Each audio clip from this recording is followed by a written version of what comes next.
Der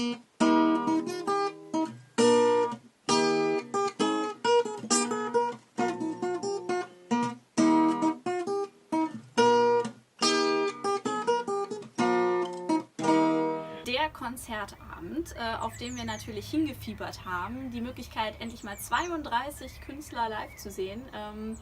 Ja, für dich, der ja mit dem ESC gar nichts am Hut hat, bestimmt kein leichter Abend. Die geballte Power im Prinzip der ESC-Community. Wie hast du es empfunden? Ich weiß jetzt, warum es Halbfinals und einmal das Finale gibt. Ja, es war ein sehr langer Abend mit sehr unterschiedlichen Eindrücken der einzelnen Songs, der sich teilweise auch sehr lang gezogen hat, wenn einige Songs hintereinander liefen, die jetzt nicht so meine Musik widerspiegelten. Was ich interessant fand, dafür, dass die Songs ja eigentlich alle ungefähr die gleiche Länge haben sollten bei diesem ganzen Event, sind einige sehr kurzweilig rübergekommen und andere haben sich Ewigkeiten in die Länge gezogen, wo ich dann nach den, ich glaube 3 Minuten 30 oder wie lang sie sein dürften, froh war, dass sie zu Ende waren, nach gefühlt einer halben Stunde zuhören. Ansonsten, ja, fast ein Konzert wie jedes andere auch. Die Leute hatten eine gute Stimmung, sie haben gefeiert, haben die Künstler gefeiert, die Zwischenacts, die als Special Guests angekündigt waren, waren auch super. Ja, das war insgesamt eine runde Sache, würde ich sagen. Und wer war so dein Favorite? Wer hat dich positiv überrascht? Also positiv überrascht haben mich eigentlich nur 2, 3 Künstler tatsächlich. Einmal Rasmussen aus Dänemark fand ich wahnsinnig genial, diese Bühnenpräsenz. Da hat der Tobi dann seine Männer mit Bart, beziehungsweise seinen Mann mit Bart. Richtig, genau. Ich wollte gerade sagen, das wäre eigentlich so mein typischer Isländer gewesen. Aber gut, er kommt auch irgendwo oben aus dem Norden und dafür, dass er allein auf der Bühne war, hat er das sehr gut gemacht, hat das Publikum gefangen. Sehr überrascht war ich auch von dem albanischen Song. Der hatte sehr viel Energie, finde ich, und das auch sehr gut rübergebracht. Das war eine Hammer-Performance, die hat mich wahnsinnig überzeugt. Am Ende ist er noch riesig hochgegangen, also ich glaube, so hat er das auch noch nicht performt. Also zumindest waren, glaube ich, einige ziemlich geflasht von seinem Auftritt. Was ich ganz verstörend fand, obwohl es eigentlich meine Musikrichtung war, waren tatsächlich die Ungarn mit ihrem Metal-Part. AWS.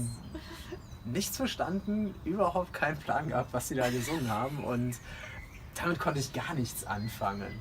Interessant eigentlich, ne? Weil es doch eigentlich eher deine Musik ist. Genau. Ansonsten, ja, Michael Schulte war natürlich auch ein Bombenauftritt. Wieso? Ja. Du warst ja am Anfang eher so skeptisch, hast gesagt, Michael Schulte, ob der was reißen kann beim ESC mit so einem ruhigen Song?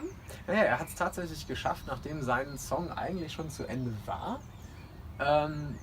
das Publikum noch dazu zu bekommen, trotzdem weiter mitzusingen, den Refrain. Und das war, glaube ich, wenn ich mich recht erinnere, der einzige Künstler, der das an diesem Abend geschafft hat. Song war schon vorbei, hinten auf der Leinwand, das Einspielvideo war auch schon zu Ende, Eurovision in Concert stand dann schon groß dran, alle haben darauf gewartet, den nächsten Künstler zu sehen, und das Publikum sang halt den Refrain noch zusammen mit Michael Schulte weiter, trotz keiner Musik und nichts weiter, war schon beeindruckend. War ein toller Moment, und der Song hat sich auch echt gesteigert. Also er hatte eine super präsente Stimme, hat geschafft, dass es relativ ruhig wurde. Also dieses, was bei anderen ruhigeren Songs war, dass irgendwie so ein Grundmurmeln, Grundgeräuschkulisse war gar nicht so bei seinem Auftritt. Aber ich denke mal, Bilder sagen mehr als Worte.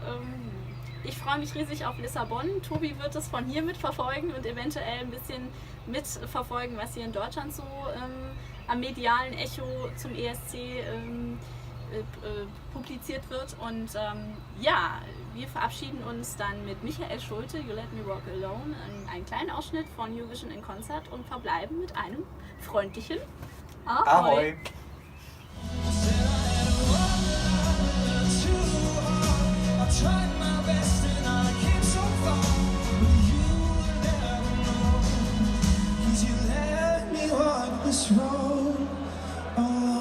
Are you gonna sing this with me?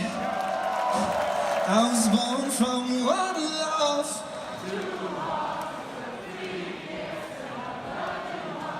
You made this place a home, a shelter from the storm.